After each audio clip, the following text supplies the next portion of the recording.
the banks of the Euphrates and Tigris rivers, in the historical land of Mesopotamia, a cradle of civilization, Opec was born. It happened on September 14, 1960 in Al-Shab Hall in Baghdad, with no fanfare and no glare from the international media.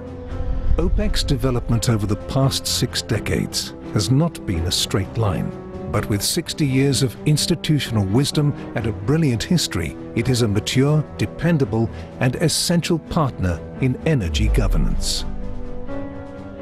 Today, OPEC holds meetings of the conference with its ministers, as well as ministerial OPEC and non-OPEC meetings at least twice a year to vigilantly follow market changes and make educated and cooperative decisions in support of market stability. Additionally, it holds regular technical meetings and dialogues with an increasing number of partners. From the initial 5 founder members, today OPEC has grown to include 13 sovereign nations on 3 continents. Together, these countries hold 80% of the world's proven oil reserves and provide around 40% of global crude oil production.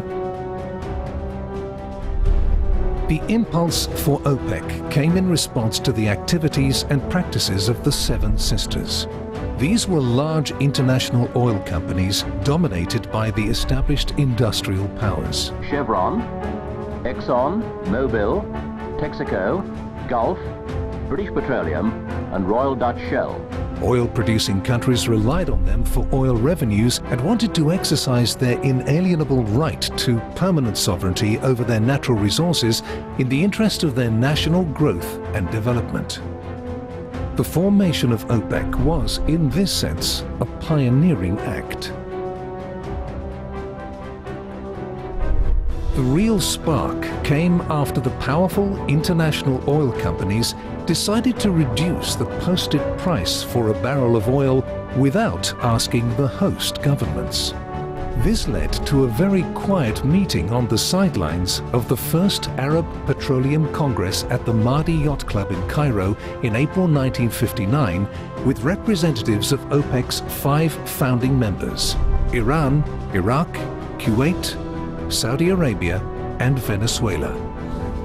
Here, a gentleman's agreement, the precursor to OPEC, was endorsed.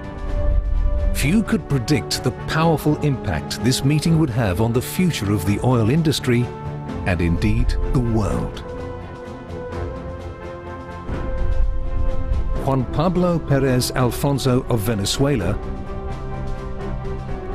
Abdullah al-Tareki of Saudi Arabia, Dr. Talat Ashebani of Iraq, Dr. Fouad Rahani of Iran, and Ahmed Sayed Omar of Kuwait joined together over a year later on a fateful September day in 1960 and created OPEC.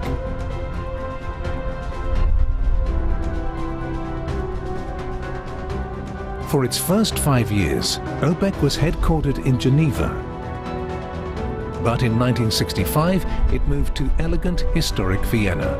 The original host agreement was signed by Ashraf Lutfi, then OPEC Secretary General, and Dr. Bruno Kreisky, the Austrian foreign minister at the time. OPEC has called the city home ever since. The organization's international status was cemented when it registered with the UN Secretariat as an intergovernmental organization in November 1962. Membership doubled in size over its first decade, with Qatar, Indonesia, Libya, Abu Dhabi, later the UAE, and Algeria joining. The organization was busy setting its house in order. A permanent secretariat was established. The OPEC statute was finalized and the Economic Commission Board developed.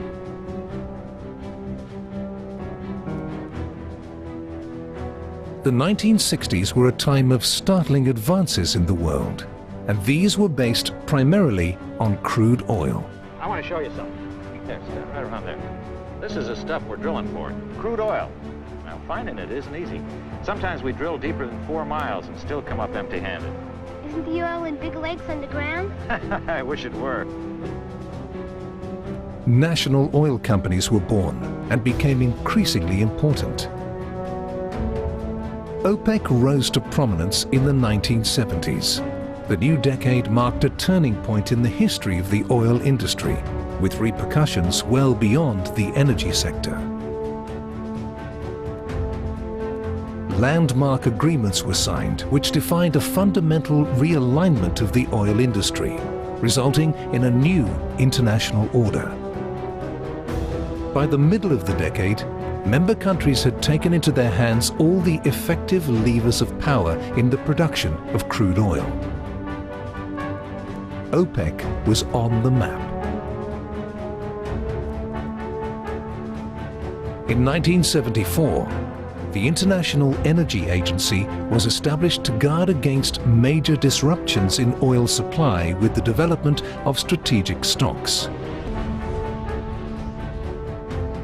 Meanwhile, Nigeria, Gabon, and Ecuador expanded the membership of the organization.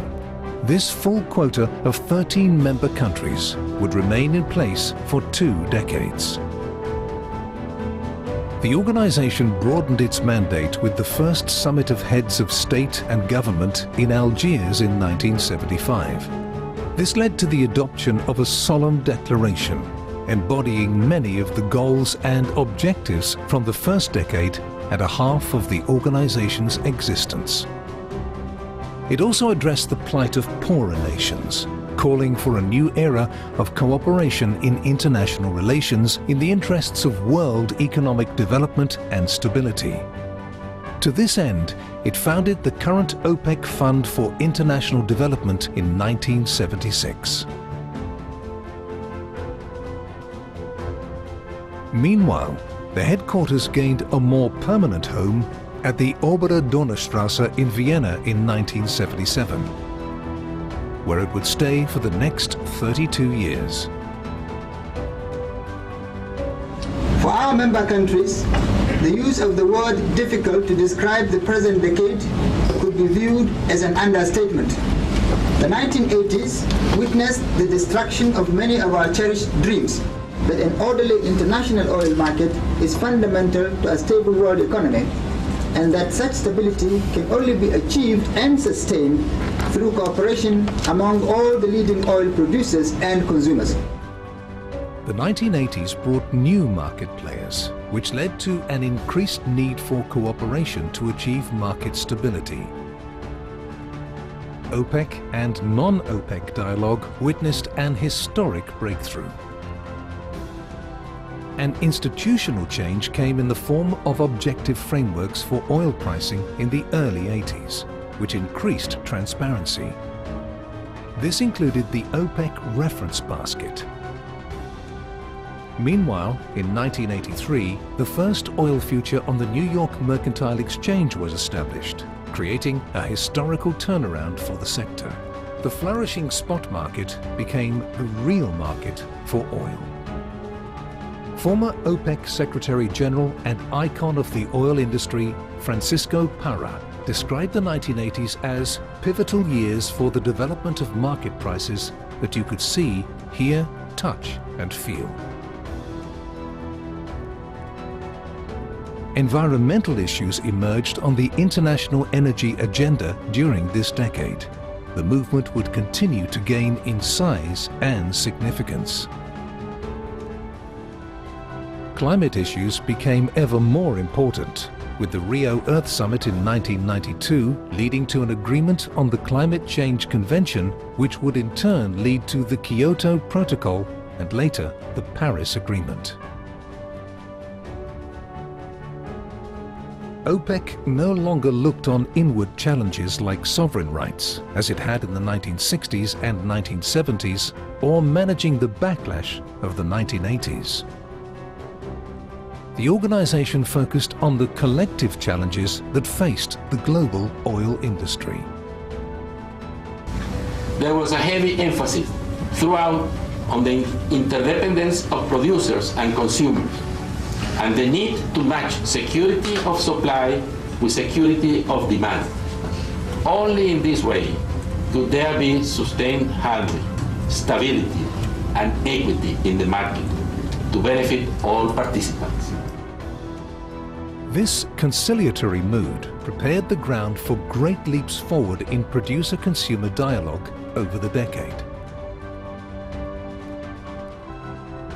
Meanwhile, oil's growing role as a financial asset led to more hands on the wheel of the industry, with speculation increasing oil price instability. With the change of the millennium, key words would become volatility and speculation. During this decade, an innovative price band mechanism worked well in the early years, but was not suited to a market which faced unprecedented volatility due to non-fundamental factors. The second and third summits of heads of state were held in Caracas in 2000 and Riyadh in 2007. The headquarters moved to Helfersdorfer Strasse in Vienna's first district in 2009, where it stays to this day. Opex celebrated its 50th anniversary in 2010, having proudly survived a half-century of change and adaptation to become a notable player on the world stage. I think advancing in age is not a very good thing, but when you grow up in such an organization, I think you become more valuable, more resolute, and I think that's the situation with Opex. As the beginning of the next decade rolled around, the global economy was still struggling with economic recession and heightened risk in the international financial system. The market was relatively stable between 2011 and mid-2014. However, in 2014, a combination of speculation and oversupply caused a slump. This led to a severe historical downturn between 2014 and 2016. The world's focus on multilateral environmental matters and sustainable development began to strongly sharpen, coalescing with the signing of the Paris Agreement and the 2030 Agenda, including the Sustainable Development Goals in 2015. Oil aims to be part of the solution to the energy transition and world energy security, with technology playing an essential role in ensuring low carbon use of this vital commodity. Oil will continue to help the world meet the Sustainable Development Goals, particularly focusing on energy poverty, with the environment remaining a top priority. OPEC has shown itself to be a leader and will continue to play a major role in energy governance, working with multilateral partners to tackle the world's challenges today and tomorrow. OPEC confirmed support of its principal objectives through its associated solemn declarations under the following three themes: stability of global energy markets, energy for sustainable development, and energy and environment.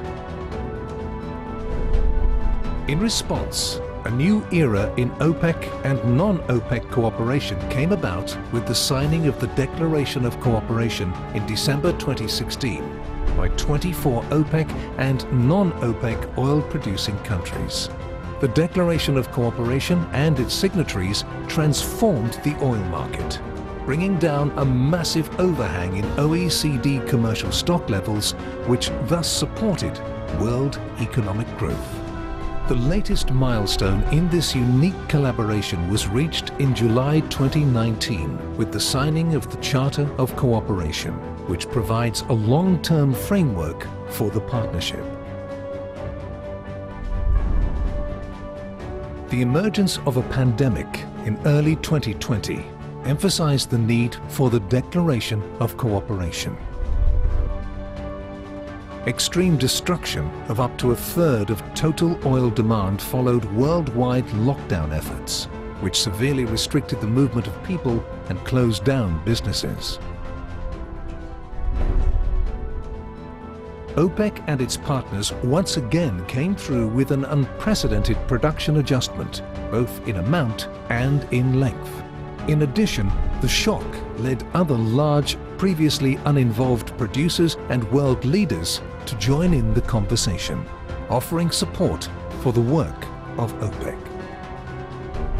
Today, there are 13 member countries in OPEC: Algeria, Angola, Congo, Equatorial Guinea, Gabon, the Islamic Republic of Iran, Iraq, Kuwait, Libya, Nigeria, Saudi Arabia, United Arab Emirates, and Venezuela.